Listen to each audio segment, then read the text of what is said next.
भर से आए हुए मेयर, जनप्रतिनिधि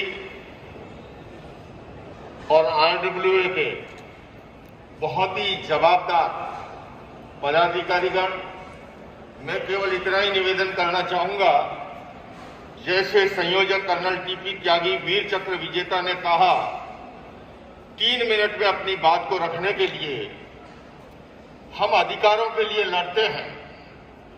आज के दिन अगर हम ये संकल्प लेके जाए इस मंच से कि मैं अपने अधिकारों के साथ साथ अपना कर्तव्य क्या है, दायित्व क्या है, जिस देश की मिट्टी ने मुझे इतना कुछ दिया है, जिस समाज से मैंने इतना प्राप्त किया है, उस समाज के प्रति, उस देश के प्रति मेरी क्या जिम्मेदारी है।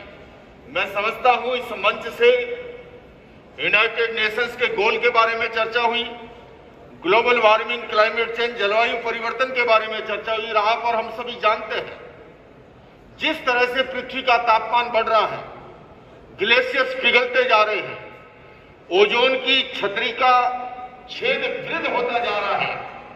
ऐसे समय में मैं समझता हूं जब तक देश का हर नागरिक, दुनिया का हर नागरिक अपनी लाइफ स्टाइल के प्रति, अपनी जीवन शैली के प्रति चिंतन नहीं करेगा, तब तक बहुत बड़ा बदलाव आ नहीं सकेगा। दूसरे में मैं निवेदन करना चाहूंगा, जैसे हमारे भारत सरकार के केंद्रीय विदेश राज्य मंत्री मुरलीधर जी ने बात कही, मैं आपसे यही निवेदन करूंगा कि हम सभी देश दुनिया की यात्राएं करते हैं, वहां हम जो देखते हैं स्वच्छता के प्रति जो नियम होते हैं उनके प्रति जागरूकता, हम अपने देश में ऐसा क्यों नहीं कर सकते। और मैं समझता हूं मैं आपसे देश भर से आए हुए आप प्रतिनिधि हैं, जैसा कर्नल टीपी त्यागी जी ने कहा कि सामने बैठी हुई ऑडियंस में पूरे देश का प्रतिनिधित्व है। इस नाते मैं कहना चाहूंगा 3 बातों के प्रति अगर हम जागरूक हो जाएं, पॉपुलेशन, पॉल्यूशन एंड करप्शन और डिसिप्लिन अगर आ जाए, भारतीय संस्कृति का कोई मुकाबला नहीं है। तो आप सबको यही निवेदन करता हुआ 4 बिंदु याद रखिए। आबादी का विस्फोट, तमाम लोक कल्याणकारी योजनाएं ऊंट के मुंह में जीरा साबित हो जाती है जिसके कारण से। दूसरे में पॉल्यूशन, जिसके कारण से कितना जो है जन धन का नुकसान होता है और दुनिया में बदनामी भी होती है। और तीसरे में करप्शन और चौथे में डिसिप्लिन आ जाए।